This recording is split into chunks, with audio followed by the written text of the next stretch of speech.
Diyetanın təzə növünü öyrənmişəm. Az bəs deyil. Nə yeyirsən, ye, bir dənə çörək yemə. Elə. Hə, çörəyi yığışdırmaq lazımdır. Qətiyyən yeməmək. Bacı, mən yığışdırmışam da çörəkdə. Doğrudan. Bax, nə aşla, nə makaronla, nə xingəllə, nə o yarpaq xingəlinlə mən çörək yem. Ay bacı, məni demirsən.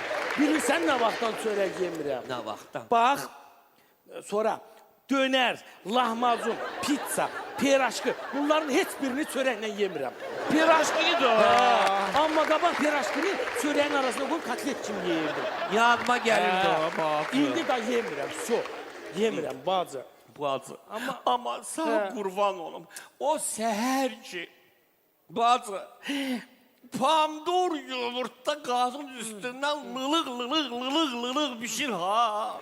Ay bacı. Ondaki